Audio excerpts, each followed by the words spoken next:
오순절후 11번째 주일, 하나님께서 우리에게 주신 성경 본문 말씀은 이사야 40장 1절에서 2절까지의 말씀입니다. 제가 이 말씀을 봉독할 때 이 시간 살아계신 우리 하나님의 귀한 음성을 직접 들으실 수 있기를 소망합니다.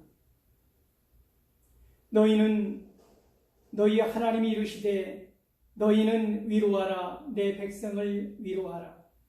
너희는 예루살렘의 마음에 닿도록 말하며 그것에게 외치라. 그 노역의 때가 끝났고 그 죄악이 사함을 받았느니라. 그의 모든 죄로 말미암아 여호와의 손에서 벌을 배나 받았느니라 할지니라 하시니라. 아멘. 이 본문 말씀을 가지고 너희는 위로하라, 내 백성을 위로하라 라는 제목으로 피차 은혜를 나누고자 합니다. 사랑하는 성도 여러분,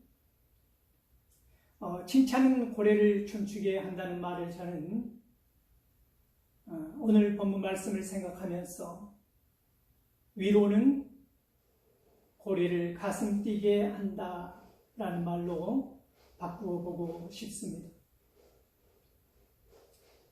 고래가 화면을 가득 채우면 이상한 변호사 용어가 위로를 받고 또는 아이디어를 얻고 새로운 돌파구를 찾던 아름다운 드라마의 엔딩 장면을 보신 분들도 있으실 것입니다.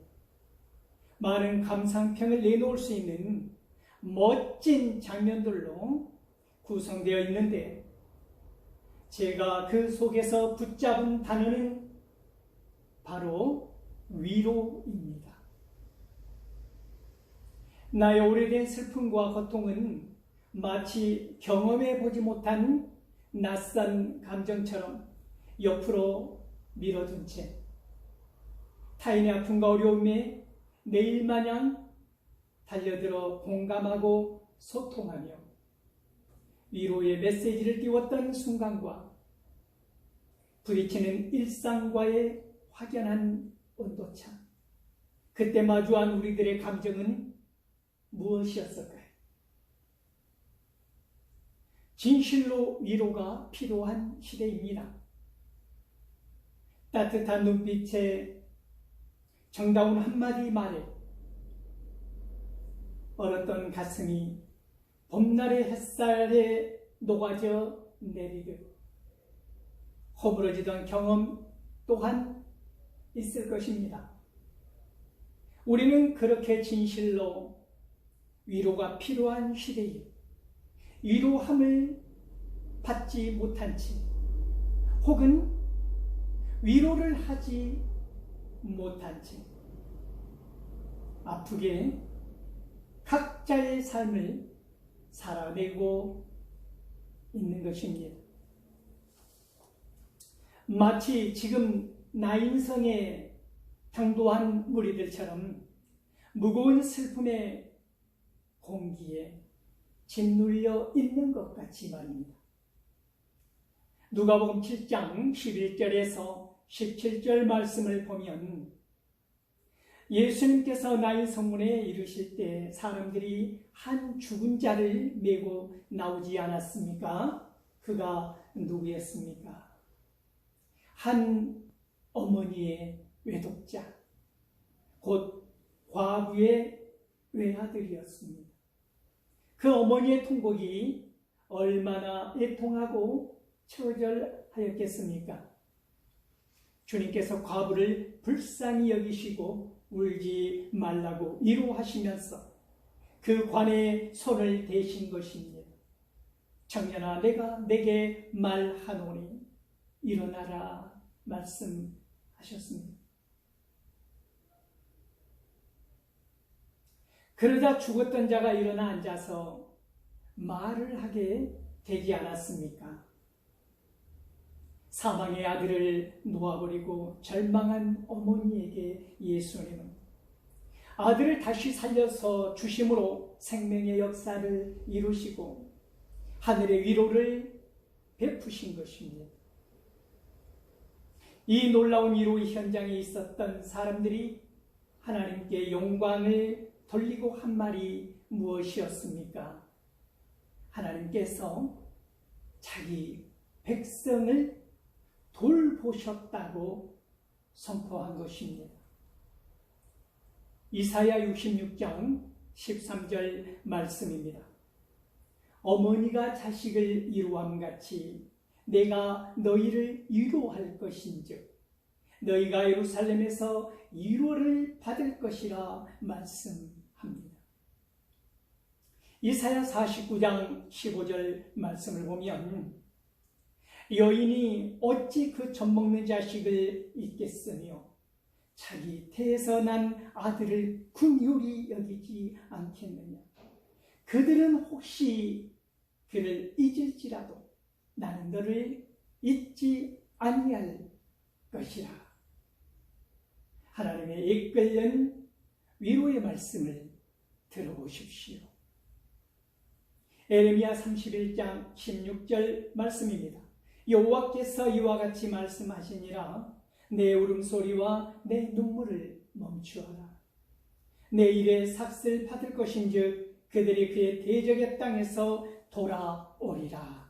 여호와의 말씀이니라. 에레미야 31장 20절 말씀에서도 에브라임은 나의 사랑하는 아들, 기뻐하는 자식이 아니냐. 내가 그를 책망하여 말할 때마다 깊이 생각하노라. 그러므로 그를 위하여 내 창자가 들끓으니 내가 반드시 그를 불쌍히 여기리라. 여호와의 말씀입니다. 이토록 가슴 절절한 위로의 말씀을 하신 것입니다.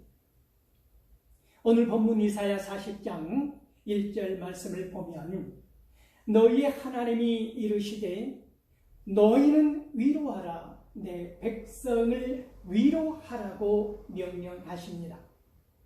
하나님께서는 어떻게 위로하기를 원하시는 것일까요? 궁극적인 위로는 무엇일까요? 그것은 다가오는 영광의 기쁜 소식을 선포하는 것이 아니겠습니까? 이사야 61장 1절에서 2절 말씀을 보면 주 여호와의 영이 내게 내리셨으니 이는 여호와께서 내게 기름을 부으사 가난한 자에게 아름다운 소식을 전하게 하려 하십니다. 나를 보내사 마음이 상한 자를 고치며 포로된 자에게 자유를, 갇힌 자에게 노임을 선포합니다. 여호와의 은혜의 해와 우리 하나님의 보복의 날을 선포하여 모든 슬픈 자를 위로하라 말씀하신 것입니다. 그리고 장차 택한 백성들에게 내려진 징계 무엇입니까? 바벨론 포로 사건에서 인도하시고 그들을 해방시키시고 다시 시작되는 여호와의 통치 시대를 선언하고 있는 것입니다. 이것은 택한 백성들의 모든 가슴 아픈 사건에도 불구하고 과거 이스라엘의 선조들과 맺었던 언약 관계를 파기시키거나 망각하지 않고 유지하고 지속시키신다는 의미입니다. 택한 백성 이스라엘과 하나님과의 관계가 다시 회복되었음을 보여주는 것이지요. 힘들고 외로움에 처한 이웃, 고난당하여 슬픔에 눌려있는 이웃들이 너무나 많이 있습니다. 아픔을 겪는 사람들 가까이 다가가 손을 내밀어 보십시오. 가만히 안아 주십시오. 반드시 위로하는 사람이 되십시오. 위례적인 위로가 아니라 지속적으로 하나님 아버지의 마음을 품고 더 가까이 다가가십시오. 오늘 위로를 받아야 할 대상은 누구입니까? 하나님께서는 오늘 본문에서 내 백성이라고 말씀합니다. 그들은 바벨론 제국에 의하여 패망하고 포로로 끌려가 상상할 수 없는 고난과 어려움을 당하게 될 것입니다. 그렇게 낯선 이방 땅에서 아무 기약도 소망도 없는 나라를 보내게 될 것입니다. 비록 언약의 백성일지라도 그 백성들이 죄를 범할 때 징계하시지만 반드시 징계의 끝과 새로운 소망의 시작을 알리는 언약의 말씀을 주시는 것입니다. 너희는 위로하라. 나의 백성을 위로하라. 라고 말씀하신 이 의미는 진노하심 속에서도 계속 그들의 하나님이신 것을 뜻합니다. 징계를 받아 포로된 백성들의 하나님이시기도 하다는 말씀이지요. 그리고 그것은 포로된 자들의 하나님께서 자신의 선지자들에게 명령하신 계속적 임무인 것입니다. 고린도후서 2장 3절에서 5절 말씀입니다. 환난 가운데서 하나님의 위로에 감사하는 말씀입니다. 찬송하리로다. 그는 우리 주 예수 그리스도의 하나님이시요 자비의 아버지시요 모든 위로의 하나님이시요 우리의 모든 환난 중에서 우리를 위로하사 우리로 하여금 하나님께 받는 위로로서 모든 환난 중에 있는 자들을 능히 위로하게 하시는 이시로다. 그리스도의 고난이 우리에게 넘친 것 같이 우리가 받는 위로도 그리스도로 말미암아 넘치는도다 말씀한 것입니다. 하나님의 위로하심이 오늘 삶의 자리에서 저와 여러분 모두에게 넘쳐나기를 소망합니다. 너희는 예루살렘의 마음에 닿도록 말하며 그것에게 외치라고 말씀합니다. 기쁜 소식, 생명의 소식, 애타게 고대하던 소식이기에 예루살렘의 마음에 그 심장에 닿도록 어떻게 말하라고 하는 것입니까? 큰 소리로 외쳐서 말하라고 선지자들에게 명령하신 것입니다. 요한복음 16장 33절 말씀을 보면 이것을 너희에게 이르는 것은 너희로 내 안에서 평안을 누리게 하려 함이라. 세상에서는 너희가 환난을 당하나 담대하라. 내가 세상을 이기었노라 말씀하고 있지 않습니까? 제자들을 향한 예수님의 가슴 뜨거운 마지막 위로는 환난 가운데서도 함께 하시며 인도하심에 대한 지속적인 약속의 말씀이라고 하는 것입니다. 선지자들이 하나님의 백성들에게 외쳐야 할 기쁜 소식은 무엇입니까? 우선 그 노역의 때가 끝났다는 것입니다. 장차 그 힘들고 지난한 때가 끝났다는 의미입니다. 에레미야 19장 10절 말씀입니다. 여호와께서 이와 같이 말씀하시니라. 바벨론에서 70년이 차면 내가 너희를 돌보고 나의 선한 말을 너희에게 성취하리라. 너희를 이곳으로 돌아오게 하리라. 이 말씀처럼 그 노역의 기간은 몇 년이라는 것입니까? 그렇습니다. 70년이라는 것입니다. 역대하 36장 21 1절 말씀을 보면 이에 토지가 황폐하여 땅이 안식년을 누림같이 안식하여 70년을 지냈으니 여호와께서 에레미야의 입으로 하신 말씀이 이루어졌더라 말씀하고 있습니다.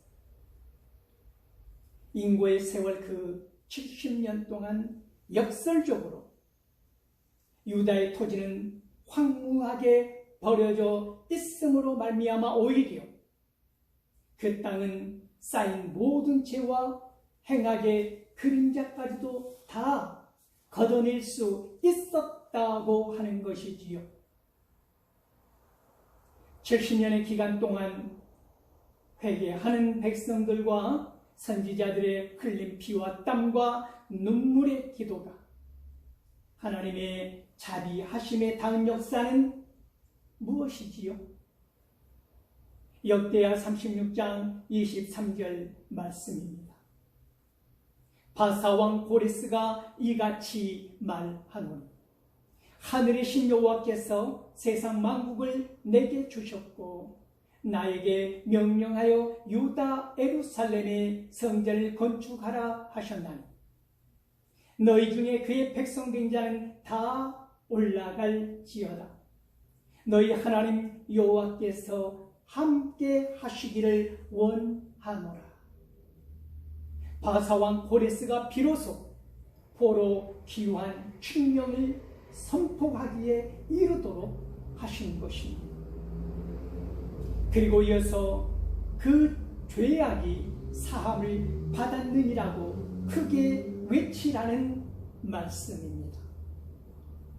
유다와 이스라엘이 바벨론과 아수르에 의하여 멸망하게 된 근본적인 원인은 무엇입니까? 그것은 사악한 마음에서 비롯된 도덕적인 타락, 즉 여호와를 대적하여 우상을 숭배하고 여호와의 율법을 거역한 채 영적, 도덕적으로 타락한 죄 때문입니다.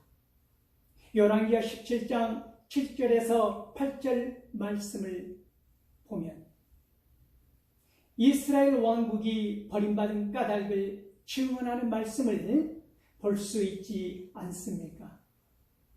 이 일은 이스라엘 자손이 자기를 애굽 땅에서 인도하여 내사 애굽의 왕 바로의 손에서 벗어나게 하신 그 하나님 여호와께 죄를 범하고 또 다른 신들을 경외했다고 말씀합니다. 여호와께서 이스라엘 자손 앞에서 쫓아내신 이방 사람의 규례와 이스라엘 여러 왕이 세운 율례를 행하였음이라고 말씀하고 계십니다. 그러나 바벨론에서 혹독한 시련을 받도록 하셨지만 그 정하신 기한이 다 찼을 때 그들의 죄에 대하여 용서를 베푸신 것입니다. 그리고 이어서 여호와의 손에서 벌을 배나 받았느니라 할지니라 하시니라 이렇게 선포하도록 명령하신 것이지요. 출애굽기 22장 9절 말씀을 보면 어떤 잃은 물건 즉 소나 낙이나 양이나 의복이나 또 다른 잃은 물건에 대하여 어떤 사람이 이르기를 이것이 그것이라 하면 양편이 재판장 앞에 나아갈 것이요 재판장이 죄 있다고 하는 자가 그 상대편에게 어떻게 배상하라는 것입니까? 갑절을 배상하라고 말씀합니다. 합당한 형벌에 대하여 즉 오늘 본문 말씀 세 번째는 충분히 벌을 받았다는 의미입니다. 여호와의 손에서 나온 징계나 심판, 형벌 또한 해방과 생명의 역사처럼 공의로우심에 대하여 동일한 원칙을 말씀하신 것입니다. 시편 102편 13절 말씀을 보면 주께서 일어나사 시온을 긍휼히 여기시리. 지금은 그에게 은혜를 베푸실 때와 정한 기한이 다가옴이니이다 말씀하십니다. 다니엘 9장 2절에서 3절 말씀을 보면 곧 통치 올 년에 나 다니엘이 책을 통해 여호와께서 말씀으로 선지자 에레미야에게 알려주신 그 연수를 깨달았나니 곧 예루살렘의 황폐함이 70년 만에 그치니라 하신 것이니라. 그러므로 이때 다니엘이 결단한 것은 무엇입니까? 내가 금식하며 베옷을 입고 죄를 덮어쓰고 주 하나님께 기도하며 간구하기를 결심하였다고 성경은 증언하고 있지 않습니까? 시편 19편 7절에서 8절 말씀입니다. 여호와의 율법은 완전하여 영혼을 소성시키며 여호와의 증거는 확실하여 우둔한 자를 지혜롭게 하며 여호와의 교훈은 정직하여 마음을 기쁘게 하고 여호와의 계명은 순결하여 눈을 밝게 하시는도다 말씀합니다.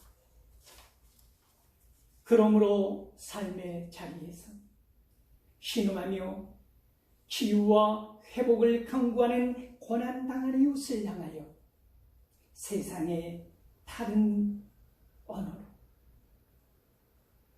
책망하거나 비난의 말을 퍼부어 절망하거나 낙심하게 해서는 안 되는 것입니다. 하나님의 마음을 품고 너희는 위로하라, 내 백성을 위로하라. 그 명령을 따라 칭찬과 격려의 말, 생명과 소망의 말, 고래의 식은 가슴도 뛰게 하는 위로의 말을 담대하게 선포하실 수 있기를 소망합니다.